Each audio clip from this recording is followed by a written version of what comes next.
All right, so section 11.1 is on sequences. So you guys have dealt with sequences a lot. You've probably seen what we call arithmetic sequences, which is where you are adding like the same thing every single time. Like maybe you have 5, 10, 15, 20, 25, 30. You're adding 5 each time. Right, and we're going to deal with something called geometric sequences, which is where when you're multiplying by the same number each time. So 1, 2, 4, 8. That would be a geometric sequence. Okay. So there's lots of other types of sequences. They don't have to be arithmetic or geometric. But what about the Fibonacci sequence? The Fibonacci sequence, we will talk about that today as well. So we're going to start with some basic sequences. We have finite sequences, which end. Infinite sequences go on forever. Right, pretty basic. Sometimes we're going to use a 0 as our first subscript, but most of the time we're going to be using a 1 in Algebra 2. So the science classes will use a 0 a lot. Like in this little blank it says, for instance, initial velocity in physics is notated with v sub 0. We're using a subscript of 0 because that's usually times 0. Okay, but in this class we'll mostly be using 1, meaning the first term. Okay, so number 1, it says find the first 4 terms of the sequences. So it looks like a sub n equals 2n minus 1. So we have a little subscript. Okay, it's not like logarithms with subscripts like that. What this really is like is it's similar to like a of n equals 2n minus 1. It's kind of like a function. Okay, so think of it like that. If I ask you a of 1, you know what to do. So if I'm finding a1, a sub 1, what that means is the first term, and I'm doing 2 times 1 minus 1, so I get 2 minus 1, which is 1. So the first term is 1. The second term, a sub 2, right, so that's read as the second term, is 2 times 2 minus 1. So 4 minus 1 is 3. A sub 3 is going to be 2 times 3 minus 1. So 6 minus 1 is 5. And a subscript 4 is 2 times 4 minus 1. So 8 minus 1, which is 7. So can you guess what the next number would be? 9. Yeah. So this is definitely just the sequence of odd whole numbers. So it would be 9, 11, and so on. But sometimes there's not really like a set sequence. Like you can't really tell what the next term is going to be. And this is like the next one. Okay, so if I find a1 on this next one, I'm going to have 3 plus 2 times 1, and then I have negative 1 raised to the 1. So it's a little bit more complicated. Okay, we know that when we have negative 1 raised to the 1, we have to do our exponent before we multiply. We can't do like 2 times 1 times negative 1 and then raise it to a power. Okay, so I'm going to have 3 plus 2 times 1 times negative 1. So I get 3 minus 2, which is 1. So my first term in this case is 1. It's not always 1. All right, now my second term is going to be 3 plus 2 times 2, and then negative 1 raised to the 2. So again, I do my negative 1 squared first. Negative 1 times negative 1 is 1. So I have, I'm going to write it over here. So I have 3 plus 2 times 1. So 3 plus 4, so I get 7. So that's my second term. So I have 1 and then I have 7. But if I find my third term, I have 3 plus 2 times 3 times negative 1 to the 3. So I get 3 plus 2 times 3 times negative 1 cubed is going to be negative 1, right? So when I do that part, I get negative 1. So I have 3 minus 6, so I get negative 3. Okay, now try the next one along with me. So be active note takers. Try the problem as you're, don't just write what I'm writing. So I have 3 plus 2 times 4, and then negative 1 to the 4. So what do I get this time? Yep, I get 11, because it's 3 plus 8, so I get 11. So this pattern isn't one that we can really tell. Like it's 1, 7, negative 3, 11, right? It's not really one where there's like a set, like we're not adding 2 each time or anything like that. Does that make sense? So sometimes sequences don't seem to be really a sequence at all. This one didn't look like it, right? It's kind of a weird one. This one is kind of an alternating sequence. When I use the word alternating Alternating means that you go from positive to negative to positive to negative to positive and so on. Okay, so it's going back and forth between signs. But this one's not quite an alternating sequence. Why is it not an alternating sequence? The first two, right, because it goes from 1 to 7. Those are both positive. Okay, so it almost was, but not quite. Okay, so the next thing, so it says find the 20th term of the sequence a sub n equals 3n plus 5. So how do I do that? Yeah, you just make n 20. You just plug in 20. Right? You don't need to find the first 19 terms in order to find the 20th term. So in this case, a sub 20 is 60 plus 5. So we get 65. This formula is called an explicit formula. So I know explicit in normal life does not mean like what it means here in math. Explicit in math just means that this formula, you can use it to find any term without finding terms before it. Like if I want to find the 100th term, I just plug in 100. Okay, but there's another type of sequence which is called a recursive sequence. So that's the next thing. In a recursive sequence, it says is a sequence in which the nth term is based on its preceding term, the n minus 1 term. Okay, so if I want to find the 20th term, I need the 19th term in order to find it. So if I asked you to find the 20th term, you would have to find the first term, second term, third term, fourth term, all the way through, all the way to the 20th term. Okay, I'm not going to do that to you. I might have you find like the first 4 terms, but I'm not going to have you find 20 terms. So this one says, write the first 5 terms of the recursive sequence defined by a1 equals 2 and a sub n equals 2 plus 5 times a sub n minus 1. So notice how I said the first term is always given. The first term was given to us. a1 is equal to 2. We have that.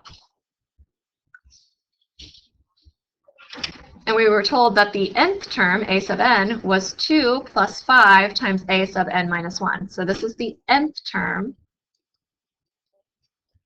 And this one was the term directly before it. So if I want the 20th term, that would be the 19th term on the other side. Does that make sense with the subscripts? You guys understand that? So if I have a sub 2, so I'm plugging in 2 right here for n, then I would have 2 minus 1 for this next subscript. It would be 2 plus 5 times a1. So a sub 2 is equal to 2 plus 5 times a sub 1. But what was a sub 1? It was 2. It was the last thing that we just had. It's 2. So you have 2 plus 5 times 2, so we get 12. So that's the second term. So now if I want to find a3, what do I use to find a3? 2 plus 5 times what? a2. Do you guys see what I'm saying? So like, now n is 3, so if I plug in a 3 here, then this is 3 minus 1 for the other subscript, a sub 2. So I have 2 plus 5 times a sub 2, and a sub 2 was 12. So I get 2 plus 60, so I get 62. So try to find a sub 4.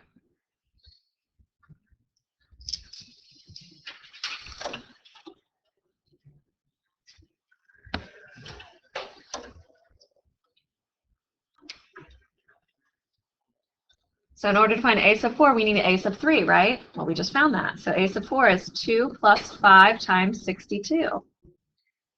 So it's 2 plus 310. So we get 312. Do you guys get that? Do those make sense? The recursive is the hardest thing for people. Okay, do you guys want to try the next problem on your own? Okay, go and try it. So find a1, a2, a3, and a4. I guess on the last one I said find the first 5 terms, didn't I? So I guess I have to find one more. A5 is 2 plus 5 times a4, so 2 plus 5 times 312. So 2 plus 1560. Is it 1562? Are you impressed with my math skills? You know all I'm doing is the distributive property, right? You guys see that? 300 plus 12. Times 5, 1500 times, or plus 60, 1560. Okay, so try the next one.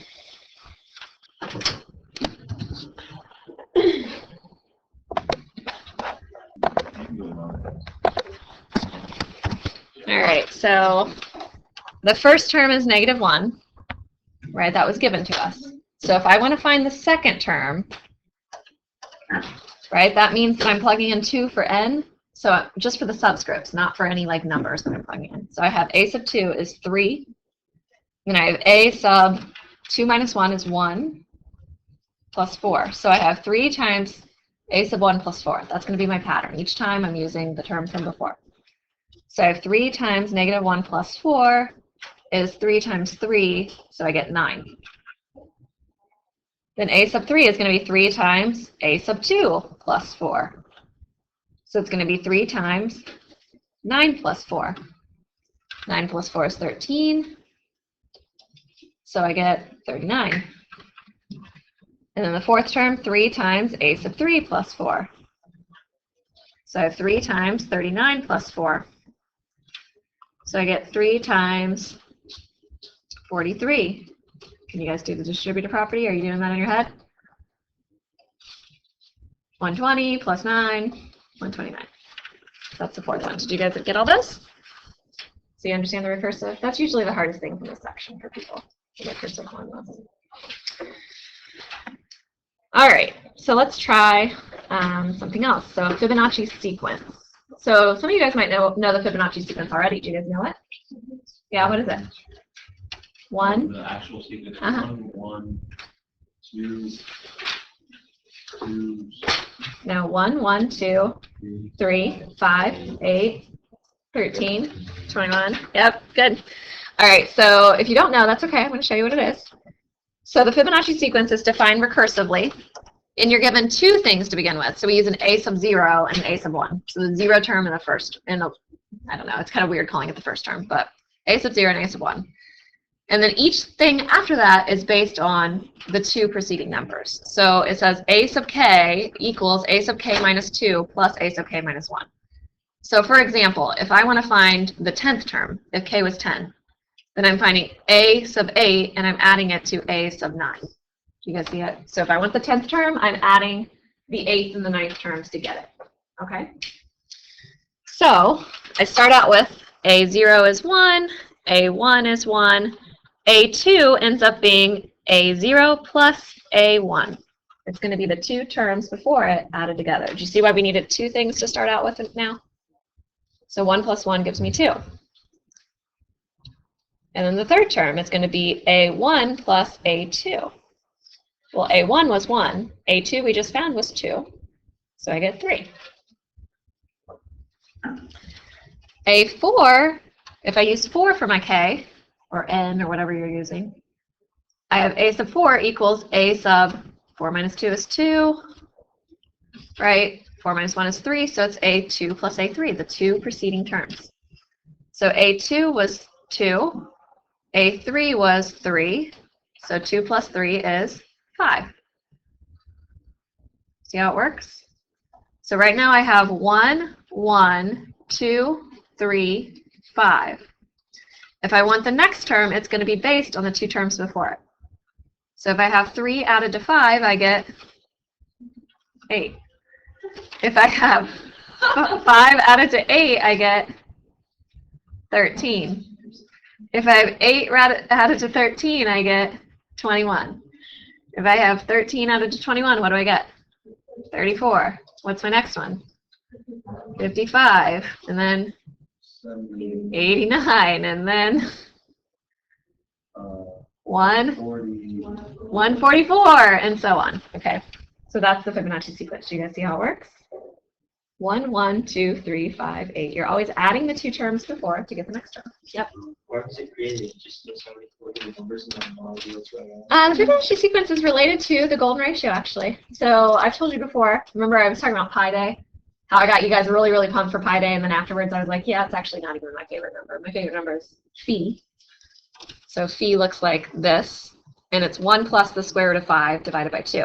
So go ahead and put that into your calculator. You probably need to put parentheses here. Let's figure out what phi is, and I'll talk about how it's related to the golden ratio.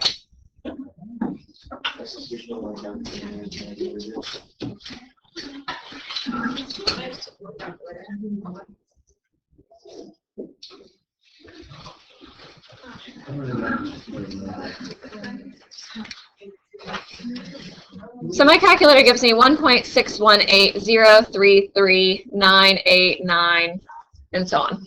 That 9 might have been rounded, I don't know. So it's around there. And I've told you that the golden ratio shows up in nature. We'll have to do a little activity on the golden ratio. Maybe I'll try to do that at the end of the week. I just do it each year. Yeah. Isn't that like, you can do it with like pine cones? Yeah, so the pine cones and sunflower seeds and so on actually follow the Fibonacci sequence. It's like 1 in the center, then another 1, then 2, then 3. The way they open follows that. So it has to do with the golden ratio, it has to do with the Fibonacci sequence. They're both related. Okay, so let's look at this sequence. If you take, let's say, 13 divided by 8. So take 13 divided by 8 on your calculator. You get like 1.625, okay? Kind of close to the golden ratio, not really. So try the next one. So try 21 divided by 13. Closer, right? And then try 34 divided by 21. Really close. And then you try 55 divided by 34. The further you go out in the Fibonacci sequence, the closer you are to phi. And you can approximate it to like thousands of decimals by doing this. It's kind of crazy. Well, that's what I said. We all have to do our little activity. It's used all in nature, everywhere. It's used in buildings. The Parthenon has phi. It's used in like the violin. Stradivari, the famous violin maker, he used phi. It's famous. All right. Anyway, so it's related to the golden ratio, which is my favorite number. So n factorial. You guys might have seen a little factorial thing in math books before, and you've been like, "What is this?" So, like, if you had 5 factorial, have you ever seen that? You're like, why does it have an exclamation point? It's not like excited. 5. That's not what it's saying. All right, what it's doing is it's a symbol in math, and it means multiply every number, every whole number. I shouldn't say whole number. Every number from 1 to that number, multiply them together. So 1 times 2 times 3 times 4 times 5. You're going to multiply those all together. So if you see n factorial, it means you have 1 times 2 times 3 times 4 times 5, dot, dot, dot, dot, dot, times n minus 1 times n. You go all the way to n. Whatever n is, you multiply all the way to n. But us math people, we don't usually start with 1. We usually go in reverse. So like if I say 5 factorial, what I do is 5 times 4 times 3 times 2 times 1. Okay, and you'll see why. Okay, so if I have 6 factorial, 6 factorial is going to be 6 times, oh, I forgot my little blank here. It says, as a special case, we say 0 factorial. What do you guys think it is? You would think it's 0. It's actually 1. So 0 factorial is 1. We'll talk about why. Okay, so anyway, 6 factorial is going to be 6 times 5 times 4 times 3 times 2 times 1. You can put that all into your calculator if you would like. You end up getting 720. All right, so 8 factorial times 5 factorial. Well, 8 factorial is 8 times 7 times 6 times 5 times 4 times 3 times 2 times 1. And 5 factorial is 5 times 4 times 3 times 2 times 1. So you can find what it is on the numerator and divide by the denominator, or you can remember that when you have fractions that have common factors in the top and the bottom, right, we can reduce them out. So reduce your 5, 4, 3, 2, 1. So then we just have 8 times 7 times 6, which is 336. Much easier. So this is why we write it backwards as mathematicians, okay? Because when I have 8 factorial over 5 factorial, I get real lazy. Let me show you a harder example. What if I had 103 factorial over 101 factorial? You don't want to write 103, 102, 101, 100, 99, 98. I mean, imagine how ridiculous that would be. You don't want to do that all the way down to 1. So what we do is we do 103, 102, and then when we get to 101, we stop and we say factorial divided by 101 factorial. Because we know that it goes 101, 100, 99, 98, all the way down to 1, and all of those are now gone. So you end up getting 103 times 102. Does that make sense? You see why we start backwards now? A lot of times they'll go away. All right, so how about the next one? 10 factorial over 2 factorial times 6 factorial. Nope, it doesn't work that way. You can't just reduce it out. So 10 factorial is going to be 10 times 9 times 8 times 7. But then I have 6 factorial, so let's leave it there. 6 factorial. And I definitely have a 6 factorial on the bottom, and those are going to reduce, right? 6, 5, 4, 3, 2, 1, gone. But then I still have my 2 factorial, so I have 2 times 1 as well on the bottom. So you could even reduce there. You could reduce out like the 2's, right? The 2 and the 8 gives you 4. So you end up getting 10 times 9 times 4 times 7, which you could do as 90 times 28 easily on a piece of paper, right? So what do we get? 2520, is that what it is? You're just saying yes. 2520. So that's your answer, 2520. Okay, do you see how these work? I always liked factorials. All right, next one, n factorial over n minus 2 factorial. So this is a little bit harder. We don't have numbers. So this might be confusing for some of you guys. You're like, give me the numbers, I'll be fine with those. But when you give me n's, maybe not so much. All right, let's think about an example. For example, if I had n was 10, this would be 10 factorial over 10 minus 2 is 8 factorial. If I had 10 factorial over 8 factorial, can you guys tell what it is in your head already? It'd be 90, right? Because it's going to be 10 times 9. You can see 10 times 9, and then the 8 factorial and the 8 factorial cancel. So you get 90. So let's think about how we would deal with this if we had n's. Okay, so if I have an n, I'm going to have n, and what's one smaller than n? Close. N minus 1, and one smaller than that. N minus 2, and that's where we stop. It's going to go all the way down to 1 still, but on the bottom, see how you have an n minus 2 factorial? So your n minus 2, n minus 3, n minus 4, all the way down to 1 is going to go away. Those are all gone. Gone and gone. So I get n times n minus 1, which you can leave as your answer. Or you could even write n squared minus n if you wanted. Doesn't matter. Does that work? Like when n was 10, when we tried it with 10, that example, right? 10 times 9 was 90. Or n squared, what's n squared? If n is 10. 100 minus n, 10. 100 minus 10 is 90. It works. See how this works? So the key to these ones, when you have n's, like weird variables, is to identify what the bigger thing is. So in this case, n factorial was the bigger part, right? It's bigger than, I like how I did an exclamation point now. It's really going to confuse you. All right, it is bigger than n minus 2. N is bigger than n minus 2. So in the next one, what's bigger, n plus 1 or n minus 1? N plus 1. So we're going to start with that, and we're going to start breaking it down. So if I have n plus 1, then 1 less than that is going to be what? N. 1 less than that, it will be n minus 1. Am I where I need to be? Yeah, because the bottom is n minus 1. So everything from there on goes away. So n minus 1 factorial, n minus 1 factorial goes away. I have n times n plus 1. Or you could write it as n squared plus n. And you can always check with numbers if you're confused. It will work. All right, so try F. Think about what the bigger thing is and break that down.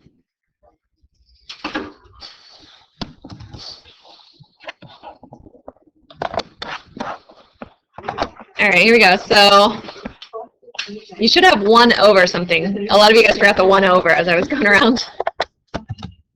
Okay, so the bigger number is on the bottom this time. So we're going to break apart the bottom. So I'm going to have n minus 1 factorial on top. And then I have n plus 2.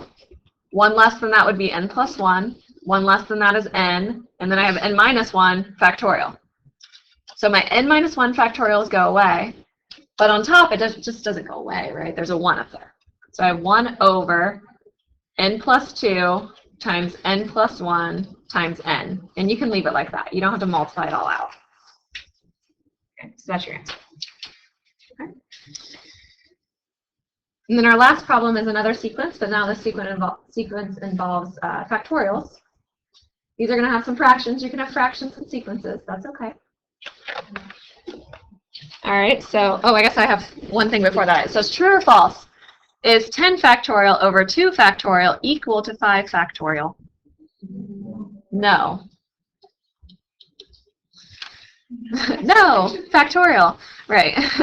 No, they are not equal because they're actually not even close to each other. 10 factorial over 2 factorial. Let's learn how to do a factorial on our calculator, shall we? There is a factorial button hidden in there. So let's say I do 10 factorial. If I do 10 factorial, I'm going to hit 10 first. 1, 0. Then I'm going to go along the left-hand side to math. I'm going to arrow over to PRB. You could also arrow backwards to PRB. Do a left arrow. It goes backwards. And it's number 4. So 10 factorial. And then if I divide by 2 factorial, what's 2 factorial? 2. 2 times 1 is 2. So 10 factorial divided by 2 factorial is the whopping 1,814,400. But 5 factorial is just 5 times 4 times 3 times 2 times 1, which is 120. Not even close to being the same. 120 is not equal to 1,814,000. Yes? Why are we able to do when we have fractions? So if we have a 10 factorial over, like 100 factorial over 80, 98, why are we? Because what we're doing is when we have 100 factorial over 98 factorial, like you're saying, we're thinking of it as 100 times 99 times 98 factorial. Whoops, 98. And 98 factorial is 98 times 97 times 96 all the way down to 1. Every single one of those is reducing with every single thing on the bottom.